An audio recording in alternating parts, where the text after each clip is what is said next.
Dragon Ball Z is one of the most influential anime series of all time. From the original series to the movies to the many spin-offs and video games, DBZ has had a tremendous impact on pop culture. Hi, I'm Adrian with Channel Frederator, and today we're looking at 9 Dragon Ball Z references in American cartoons.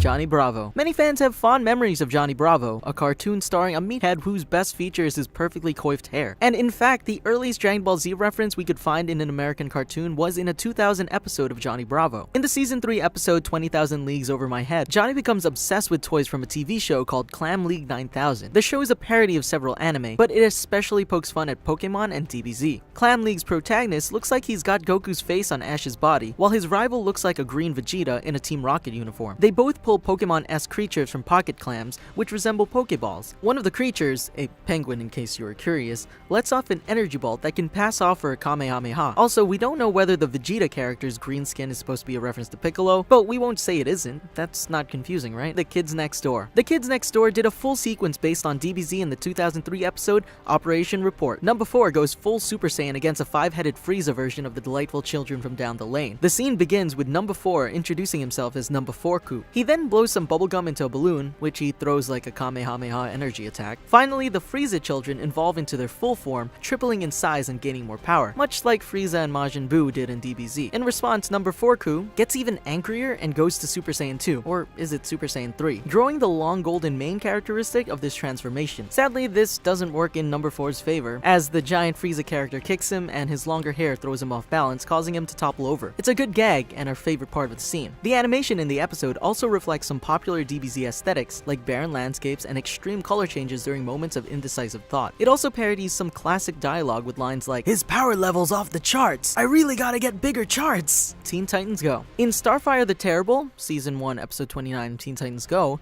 Starfire destroys Robin's year's supply of hair gel, which just so happens to be the thing that matters to him the most in the world. In a later scene, while the other Titans are ridiculing him of his flat hair, Robin gets so upset that he messes his hair into a variety of famous styles. These iconic do's include Bart Simpson's buzz cut, Sonic the Hedgehog's spikes, and of course Goku's locks from Dragon Ball Z. But that's not all. In Season 3, Episode 13B, the creators double down on the Goku and Robin mashup. The episode, titled Beast Boys St. Patrick's Day Luck and It's Bad, features some pretty major DBZ references. When facing down a rude leprechaun, Robin decides to transform into a leprechaun himself, in a pretty clear homage to Goku's Super Saiyan transformation. Robin glows with energy and spouts a red leprechaun beard. To hammer the reference home, Robin does an imitation kamehameha, yelling Shillelagh, which is actually an Irish weapon. So clever? Number 4, Mad. The animated series Mad, not to be confused with the live-action series Mad TV, was a parody series that aired on Cartoon Network from 2010 to 2013. In those few short years, the writers managed to include 3 separate sketches referencing Dragon Ball Z. That's 1 per year, guys. The first was Grey's Anatomy, a Grey's Anatomy parody in which one of the patients begins to see his life as a Japanese anime.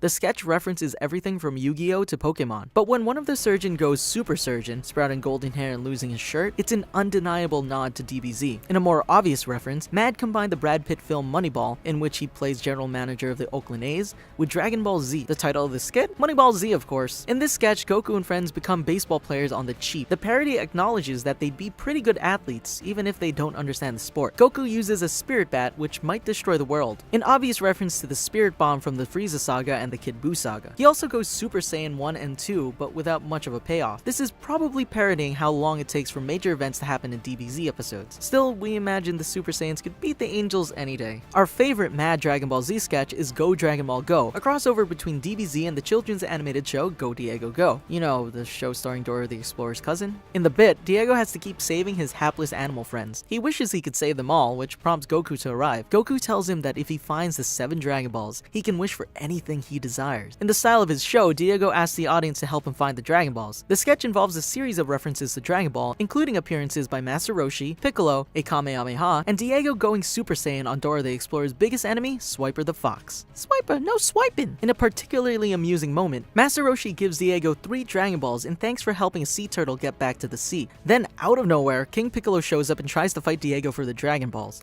Diego gets confused and says, "Goku's an adult, but Piccolo's evil. Are we doing Dragon Ball or Dragon Ball Z?" And Goku replies, "At least we're not doing Dragon Ball GT." The pair then high-five. Number 5, Adventure Time. Of course, Frederator's own Adventure Time has at least one DBZ reference, and it's a pretty cool one. In the episode Frost and Fire, the Ice King and Flame Princess show off a few DBZ-inspired moves in their final battle. First, when both are flying towards the battle, they're surrounded by a field of colored energy like Super Saiyan. Then when they finally meet, Flame Princess's Inferno shot looks just like Goku's famous Kamehameha, and Ice King's rebuttal looks an awful lot like Vegeta's Gallic Gun. For those who don't remember, this is a classic reference to an early DBZ episode, Goku vs. Vegeta, which was part of the Vegeta saga that started off the whole series. Observant viewers may also have noticed that the beams that Flame Princess and Ice King fire have the same colors, red and blue, as Goku and Vegeta's blast from that famous battle, The Grim Adventures of Billy and Mandy. Billy and Mandy did an entire episode in reference to Dragon Ball Z. It features a magic chicken ball and was appropriately titled Chicken Ball Z. The eponymous chicken ball isn't directly related to Dragon Balls.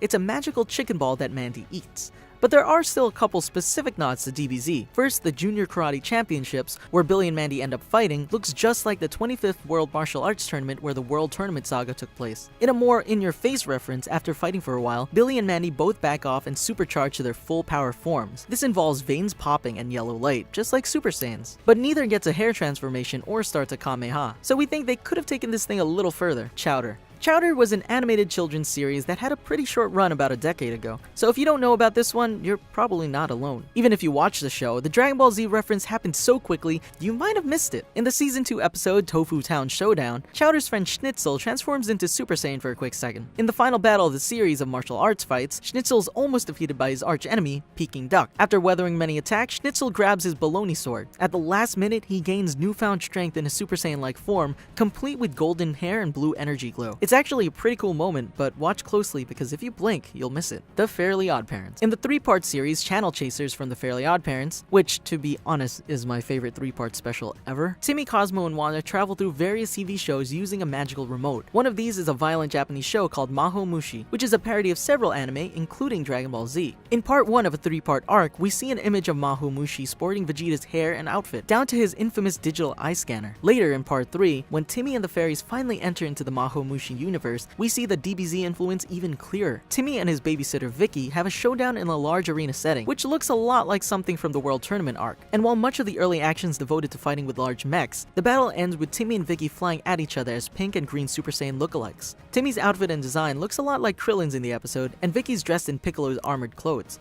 Most distinctly, the loud, oddly moving announcer in the episode is a hilariously accurate parody of the ring announcer from the World Tournament in DBZ. It's all in the details. Robot Chicken. We'll end with a fan favorite, the Robot Chicken sketch of Very Dragon Ball Z Christmas. The sketch was featured in the Easter Basket episode of Season 2. It's a perfect bit to end with because it's one of the most direct and in-depth of all the DBZ references we found. In this sketch, Goku and Gohan are waiting for Santa on Christmas when Santa gets tossed down the chimney by a group of Kung Fu legends. These legends include a Nutcracker who knows over 100 testicle attacks, a Vegeta lookalike dressed as a little drummer boy, whose mystical drum summons demons most foul, and a half Santa, half Frosty the Snowman who has no obvious powers. To fight these villains, Goku and Gohan use a variety of DBZ attacks. First, Goku uses a spirit bomb to blow away the little drummer boy Vegeta. He also accidentally obliterates some nearby reindeer. Gohan then rides the flying Nimbus into the Nutcracker, who promptly kicks him, surprise surprise, in the nuts. Gohan, in the most obvious line ever, yells, "Ow, my Dragon Balls!" Then Rudolph gets some Super Saiyan-like powers and shoots red lasers from his nose. The group finally uses Kamehamehas to defeat the composite Santa and Mrs. Claus, who's revealed to be the mastermind behind the scheme to overthrow Santa.